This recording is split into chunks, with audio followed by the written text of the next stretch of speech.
ತೊಳೆದಿಟ್ಟ ಮೆಣಸಿನನ್ನು ಬೆಳಿಗ್ಗೆನೆ ನಾನು ಕೂತ್ಕೊಂಡು ಬಿಸಿಲಾಗಬೇಕಾದ್ರೆ ಒಮ್ಮೆ ಇದರ ತೊಟ್ಟೆ ಎಲ್ಲ ತೆಗೆದು ಒಣಗಲಿಕ್ಕೆ ವಾಪಸ್ ಒಂದು ದಿವಸ ಇಡುವ ಅಂತ. ಇದೀಗ 3-4 ದಿವಸ ಒಣಗಿಸಿದ್ದೇನೆ ಈಗ ಇದನ್ನು ತೊಳೆದು ಬಿಟ್ಟು. ಇವಾಗ ಇನ್ನೀಗ ಇದನ್ನು ಒಮ್ಮೆ ತೊಟ್ಟು ತೆಗೆದು ವಾಪಸ್ಸು ಇವತ್ತು ಒಣಗಿಸಿದರೆ ಬಿಸಿಲು ಚೆನ್ನಾಗಿ ಬಂದು ಒಣಗಿದರೆ ಮತ್ತು ಕರಡಿಗೆಯಲ್ಲಿ ಚೆಂದ ತುಂಬಿಸಿಟ್ಟುಕೊಂಡ್ರೆ ನಮಗೆ ತುಂಬ ಸಮಯಕ್ಕಾಗ್ತದೆ. ಚೂರೇ ತಂದು ತೊಳೆದು ಒಣಗಿಸೋದು ಕೆಲಸ ಅಲ್ಲ, ಇಷ್ಟು ತಂದು ತೊಳೆದು ಒಣಗಿಸಿಟ್ರೆ ಹಾಳೇ ಆಗೋದಿಲ್ಲ, ಚೆಂದ ಇರ್ತದೆ. ಮತ್ತು ಅವಾಗವಾಗ ರೇಟ್ ಜಾಸ್ತಿ ಏನೋ ಆಗ್ತಾ ಇರ್ತದಲ್ಲ, ಎಂತ ತಲೆ ಬಿಸಿಲ್ಲ ತುಂಬ ತಂದು ಬಿಟ್ಟರೆ. ವಿಡಿಯೋದಲ್ಲಿ ಮುಂದೆ ಹೋಗೋದಕ್ಕಿಂತ ಮುಂಚೆ ನಿಮಗೆ ನಾವು ಹಾಕ್ತಿರುವಂತಹ ವಿಡಿಯೋ ಇಷ್ಟ ಆಗ್ತಿದೆ ಅಂತ ಇದ್ದರೆ ಅಥವಾ ಬ್ಲಾಗ್ಸ್ ಇಷ್ಟ ಆಗ್ತಿದೆ ಅಂತ ಇದ್ದರೆ ವಿಡಿಯೋಕ್ಕೊಂದು ಲೈಕ್ ಕೊಡೋದನ್ನು ಮಾತ್ರ ಮರಿಬೇಡಿ. ವಿಡಿಯೋಕ್ಕೆ ಲೈಕ್ ಕೊಡಿ ಹಾಗೂ ಮುಂದುವರಿಸಿ. ಈ ವಿಡಿಯೋದ ಲೈಕ್ ಏಮ್ ಬಂದುಬಿಟ್ಟು 100 ಲೈಕ್ಸ್. ಸೊ ಬೇಗ ಲೈಕ್ ಒತ್ತಿ ಹಾಗೂ ಕಂಟಿನ್ಯೂ ಮಾಡಿ. ಈಗ ನಾನು ಮೆಣಸಿನ ತೊಟ್ಟು ತೆಗೆಯುವ ಕೆಲಸವನ್ನು ಒಮ್ಮೆ ನಿಲ್ಲಿಸಿ ಇಲ್ಲಿ ನೀರು ಬದಲಿಸಲಿಕ್ಕೆ ಆಯಿತು ನನಗೆ, ಹಾಗೆ ಆ ಕೆಲಸಕ್ಕೆ ಹೊರಟೆ.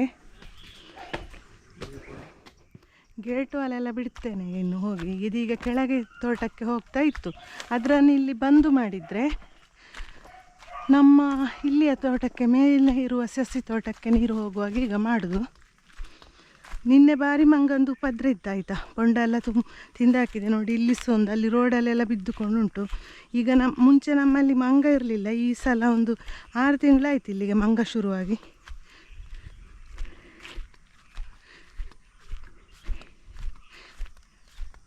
ಈಗ ಇಲ್ಲಿಗೆ ಹೋಗಬೇಕಾದ್ರೆ ಇಲ್ಲಿ ಗೇಟ್ ವಾಲ್ ಇಲ್ಲಿದೆ.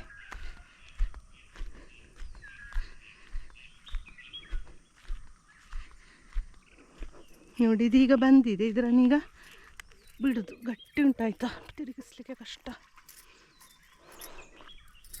ಆಯ್ತು. ಮಗ ಹೊರಡ್ತಾ ಇದ್ದ, ಅವನು ಸೈಚೆ ಬಂದ, ಅಲ್ಲಿ ಅವನು ಬಿಟ್ಟ ಸುಲಭ ಆಯಿತು. ಹಾಂ, ಬ್ಲಾಕ್ ಆಯ್ದ ವಾಪಸ್ ಆದಿ ಬ್ಲಾಕ್ ಇದ್ದ. ಹಾಂ, ಎಷ್ಟು ಸರ್ತಿ ಇದು ನಮ್ಮ ಇದು ಇಲ್ವಾ, ನಿನ್ನೆ ಕ್ಲೀನ್ ಮಾಡಿದ್ದೇವೆ. ವಾಪಸ್ ಬ್ಲಾಕ್ ಆದರೆ ನೋಡಿ ಇದು ಮೇಲೆ ಬರ್ತದೆ ನೋಡಿ. ಇದು ಏರ್ ಫಿಲ್ಟರ್ ಬ್ಲಾಕ್ ಆಗೋದು, ಮಣ್ಣು ಬಂದು ನೋಡಿ ಇಲ್ಲಿ ಯಾವ ಥರ ಮೇಲೆ ಬಂದಿದೆ ಅಂತ. ನಮ್ಮ ಕ್ಲೀನ್ ಮಾಡಲಿಕ್ಕೆ ಇಲ್ಲಿ ಈಗ ಇದನ್ನು ಬಿಟ್ಟು ಇಲ್ಲಿ ತೋರಿಸಿ ನೋಡಿ, ಇದನ್ನು ಈಗ ಬಿಟ್ಟು ಇದನ್ನು ತಿರುಗಿಸಿದಾಗ ನೀರು ಹಚ್ಚಿ ಸ್ವಲ್ಪ ಗಟ್ಟಿ ಉಂಟು. ಭಯ ನನಗೆ ಕಷ್ಟ ಆಗ್ತದೆ ನೋಡಿ, ಅಲ್ಲಿಗೆ ಹೋಗ್ತದೆ ಈ ಥರ ಬಿಡ್ಲಿಕ್ಕೆ. ಹೀಗೆ ಬಿಟ್ಟರು ಸಹ ಇದು ಕೆಳಗೋಗ್ಬೇಕು ನೋಡಿ, ಹೋಗುದಿಲ್ಲ, ತುಂಬ ಬ್ಲಾಕ್ ಆಗಿದೆ ಉಂಟು. ಈ ಥರ ಆದರೆ ಅಲ್ಲಿ ಕೆಳಗೆ ತೋಟದಲ್ಲಿ ಪೈಪ್ ಹೊಡೆದು ಹೋಗ್ತದೆ. ಬಾ ಪೈಪು ಪಿಂಕು ಮಾರಯ್ಯ. ಅಲ್ಲಿ ಬಿಡು ಕೆಳ ವೆಂಕರಗಟ್ಟಿ. ಹಾಂ, ಅಲ್ಲಿ ಬಿಟ್ಟರೆ ಸುಲಭ ಆಯ್ತು.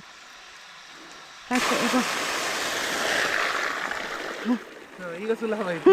ಅಲ್ಲಿ ಬಿಡೆ ಕಾಣ ಹಾಗೆ ಇದು ನೋಡಿ, ಈಗ ನೋಡಿ ಇಲ್ಲಿ ಕೆಳಗೋಗಿದೆ. ಅಲ್ಲಿ ಬಿಟ್ಟಾಗ ಇದು ಇಲ್ಲಿ ತುಂಬ ಬ್ಲಾಕ್ ಇತ್ತು, ಹೋಗುದೇ ಇಲ್ಲ. ಈಗ ಸರಿ ಆಯ್ತಾ? ಇಲ್ಲ ನೋಡಿ, ಮೇಲೆ ವಾಪಸ್ ಮೇಲೆ ಬರ್ತಾ ಉಂಟು. ನಾನೆಲ್ಲ ಹೊರಡ್ಲಿಕ್ಕೆ ಅಂತ ಹೊರಟದು, ಮತ್ತೆ ಟೈಮ್ ನೋಡಿದ್ರೆ ಹೋಗುವ ಟೈಮ್ ಆಗಲಿಲ್ಲ. ಬೇಗ ಟೈಮ್ ಅಂದಾಜು ಇಲ್ಲದೆ ಸೀದಾ ಹೊರಟಾಯ್ತು. 8 ಗಂಟೆಗೆ ಹೊರಡುದು ನಾನು, ಯಾವಾಗ ಸಹ 7:15 ಹೊರಟಿದ್ದೇನೆ.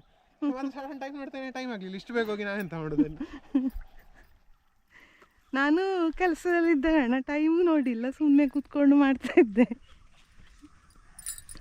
ಹತ್ತಿರ ಮೊಬೈಲ್ ಸಹ ಇಟ್ಕೊಂಡಿರಲಿಲ್ಲ.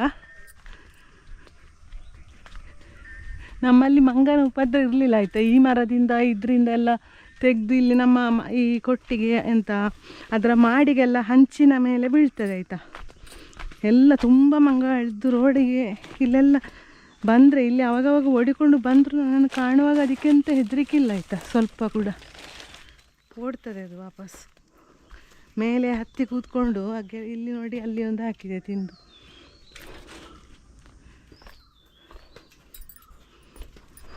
ಪಾತ್ರೆ ತೊಳಿಲಿಕ್ಕುಂಟು, ಎಣ್ಣೆ ಮಾಡಲಿಕ್ಕೆ ಅಂತ ಕಷಾಯ ಮಾಡಿದ ಇದು ತುಂಬ ಮಸಿ ಎಲ್ಲ ಉಂಟು, ಅದರನ್ನೊಂದು ತೊಳಿಲಿಕ್ಕುಂಟು. ಮತ್ತು ಒಂದು ಎಣ್ಣೆ ಮಾಡಿದ್ದು ಒಳಗೆ ಉಂಟು, ಅದರನ್ನು ತೊಳಿಲಿಕ್ಕೆ 2 ಉಂಟು. ಇಲ್ಲಿ ಮೆಣಸಿನ ತೊಟ್ಟಿ ತೆಗೆಯುವ ಕೆಲಸ ಮಾಡಿಕೊಂಡು ನೋಡಿ, ಅಮ್ಮ ಕೈಗೆ ತಾಗಿಸಿಕೊಂಡಿದ್ದಾರೆ. ಎಷ್ಟು ಸಲ ಕೈಗೆ ಬೆರಳಿಗೆ ತಾಗಿಸ್ತಾರೆ ಗೊತ್ತಿಲ್ಲ ನೋಡಿ. ಇಲ್ಲಿ ಚೂರೆ ತಾಗಿದ್ದಾಯ್ತಾ, ಇಲ್ಲಿ ಒಂದು ಸಲ ಈಗ ಒಂದಕ್ಕೆ ಮಾತ್ರ ನಾ ಕಟ್ಟಿದ್ದು, ಇನ್ನೊಂದು ಕಡೆ ಅಲ್ಲಿ ಸಹ ಉಂಟು. ಇದರಲ್ಲಿ ಬ್ಲಡ್ ಜೋರು ಬರ್ತಾ ಉಂಟು, ಅದಕ್ಕೆ ನಾನು ಕಟ್ಲಿಕ್ಕೆ ಹೇಳಿದೆ. ಎಲ್ಲ ಕೆಲಸ ಮಾಡೋದು ಮತ್ತೆ ಈಗ ತಾಗಿಸ್ಕೊಂಡಿರೋದು. ನಾನು ಹೇಳಿದೆ ಕತ್ತರಿ ಯೂಸ್ ಮಾಡಿ ಮಾಡ್ಬೋದಲ್ಲ ಅಂತ. ಕತ್ತರಿ ಬೇಡ, ನಂಗೆ ಅದರಲ್ಲೇ ಸೆಟ್ ಆಗೋದು ಅಂತ ಅಮ್ಮ. ಇದೇ ಆಯ್ತು ಯಾವಾಗ ನೋಡಿದ್ರು. ನಾನು ಕೈಗೆ ನೋವು ಅಂತ ಕೆಲಸ ಮಾಡದೆ ಕೂತ್ಕೊಳ್ಳೋದಿಲ್ಲ, ಅದೇ ಕೈಯಲ್ಲಿ ಕೆಲಸ ಮಾಡ್ತೇನೆ ಆಯಿತಾ. ಪಾತ್ರೆ ಕೂಡ ನಾನು ಪ್ಲಾಸ್ಟಿಕ್ ಕವರನ್ನು ಇಟ್ಕೊಂಡು ವಾಶ್ ಮಾಡ್ತೇನೆ. ಇದರಲ್ಲಿ ಈ ನೋವಿಗೆ ನಾನು ಹಾಗೆ ಸಹ ವಾಶ್ ಮಾಡ್ತೇನೆ.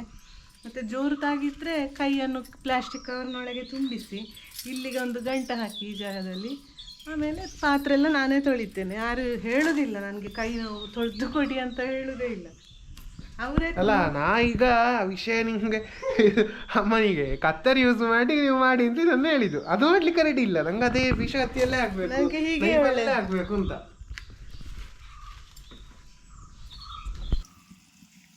ನೋಡಿ ನಾವೀಗ ಇಲ್ಲಿ ಒಂದು ಆಯುರ್ವೇದಿಕ್ ಹೇರ್ ಆಯಿಲ್ ಅಂತ ಮಾಡ್ಲಿಕ್ಕೆ ಅಂತ ಹೊರಟದ್ದು. ಇದಕ್ಕೆ ಹೆಸರು ನಾನು ಇಟ್ಟದ್ದು ಕೇಶಸುಧಾ ತೈಲ ಅಂತ. ಇದು ಮುಖ್ಯವಾಗಿ ಉಂಟಲ್ಲ, ನಾವು ಡ್ಯಾಂಡ್ರಫಿಗೆ ಕೊಡುವಂಥದ್ದು. ಡ್ಯಾಂಡ್ರಫ್ ಕೇಸ್ಗಳಿಗೆಲ್ಲ ಭಾರಿ ಒಳ್ಳೆ ರಿಸಲ್ಟ್ ಉಂಟು.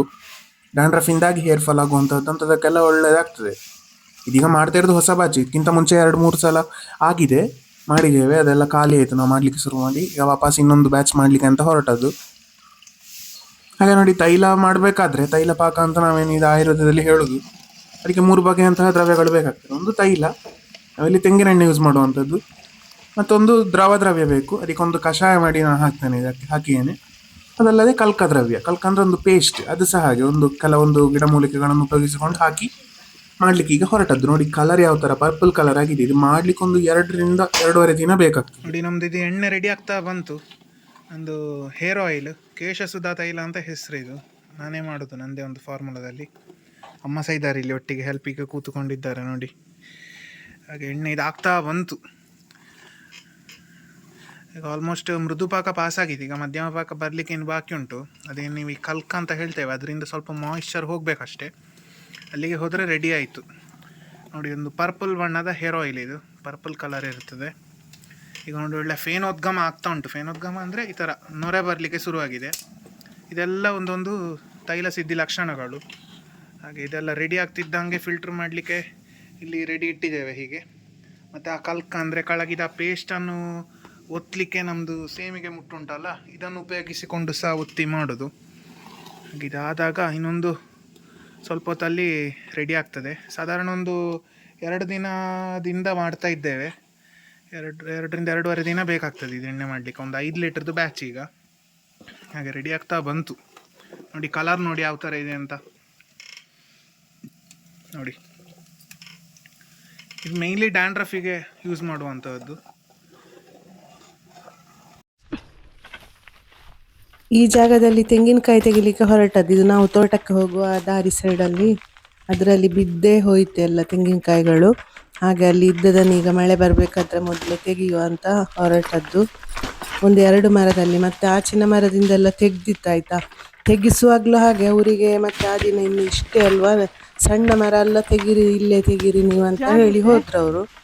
ಇನ್ನು ನೆಕ್ಸ್ಟ್ ಟೈಮ್ ಬಂದಿರುವಾಗ ತೆಗಿತೇವೆ ಅಂತ ಹಾಗೆ ತೆಗೆಯುವ ಕೆಲಸ ಮಾಡ್ತಾ ಇರೋದು. ಇಲ್ಲಿ ಕರೆಂಟ್ ಲೈನ್ ಇಲ್ಲ, ಅಲ್ಲಿ ಲೈನ್ ಇತ್ತು ಮೊದಲು, ಆ ಜಾಗದಲ್ಲಿ ಈಗ ತೆಗೆದಿದ್ದಾರೆ ಅದನ್ನು. ಬರೀ ಸರಿಗೆ ಇದೆ ಅಲ್ಲಿ ಹಾಕ್ಕೊಂಡು, ಅದರಲ್ಲಿ ಕರೆಂಟ್ ಬರೋದಿಲ್ಲ. ಇಲ್ಲ ಇದರಲ್ಲಿ ತೆಂಗಿನಕಾಯಿ ತೆಗಿಲಿಕ್ಕೆ ಆಗ್ತಿರ್ಲಿಲ್ಲ, ಭಾರಿ ಕಷ್ಟ ಆಗ್ತಾಯಿತ್ತು. ಹಾಗೆ ವಿಷಯ ಆಗಿದೆ. ತೆಗೆಯುವುದು ಅದು ನನ್ನ ಕೊಕ್ಕೆ ಉಂಟಲ್ಲ, ಅದರಲ್ಲಿ ಕತ್ತಿ ಅದು ಹರಿ ಇಲ್ಲ, ಭಾರಿ ಕಷ್ಟ ಆಗ್ತದೆ. ನಾನು ಕಷ್ಟದಲ್ಲಿ ತೆಗೀತಾ ಇರೋದು.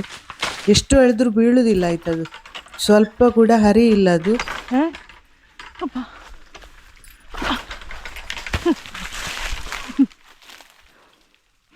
ಕೊಕ್ಕೆ ಬೀಳ್ತಿದೆ.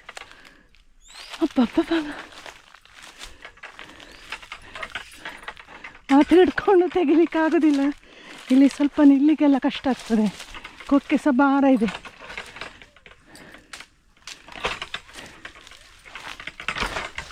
ಅಲ್ಲಿ ಕಾಣ್ತಾ ಇರುವ ಕೇಬಲ್ ಉಂಟಲ್ವ, ಅದು ಇಂಟರ್ನೆಟ್ ಇದು, ಅದು ಅಲ್ಲಿ ಆ ಸೈಡಿಂದ ಬರ್ತಾ ಇರೋದು ಮನೆಗೆ. ಹಾಗೆ ಅಲ್ಲಿ ಕಂಬ ಉಂಟು, ಕರೆಂಟ್ ಕಂಬ ಉಂಟು, ಆದರೆ ಅದರಲ್ಲಿ ಕನೆಕ್ಷನ್ ಇಲ್ಲ. ಅದು ಆ ಸೈಡಿಂದ ನಮ್ಮದು ಕರೆಂಟ್ ಮುಂಚೆ ಬಂದ್ಕೊಂಡಿದ್ದದ್ದು, ಅದು ಈಗ ಈ ಸೈಡಿಂದ ಕೊಟ್ಟಿದ್ದಾರೆ. ಆದ ಕಾರಣ ಕರೆಂಟ್ ಆ ಕಂಬಕ್ಕೆ ಇಲ್ಲದ, ಅದಲ್ಲಿ ತೆಗ್ದಿಲ್ಲ ಅವರು. ಯಾವಾಗಾದ್ರೂ ಆಚೆಗೆ ಬೇಕಾದ್ರೆ ಇರ್ತದಲ್ಲ, ಹಾಗೆ ಬಿಟ್ಟಿದ್ದಾರೆ. ಇದು ಬೆಳೆದಿದಂತ ನೋಡ್ಬೇಕಷ್ಟೇ, ಮುಂದೆ ತೆಗ್ದಾಕ್ತೇನೆ. ಗಟ್ಟಿ ಉಂಟಾಯ್ತು.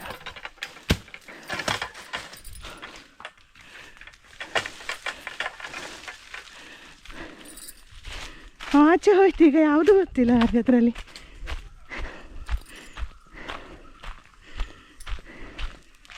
ಅಲ್ಲಿಗೊಂದು ಹೋಗಿದೆ, ಬೆಳೆದಿದೆ ಇದು ಕೂಡ.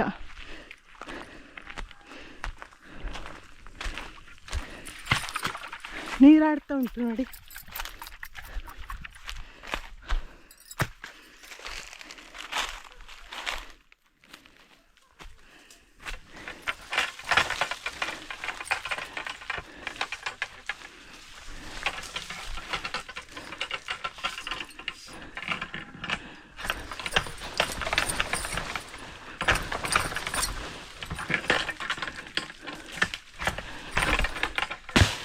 ತಲೆಗೆ ಬೀಳ್ತದಂತ ಆಯಿತು.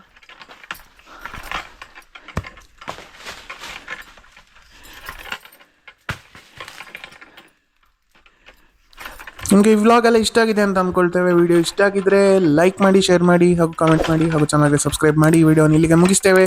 ನೆಕ್ಸ್ಟ್ ವಿಡಿಯೋದಲ್ಲಿ ಸಿಗುವ. ಅಲ್ಲಿಯವರೆಗೂ ಟೇಕ್ ಕೇರ್. ಬಾಯ್ ಬಾಯ್.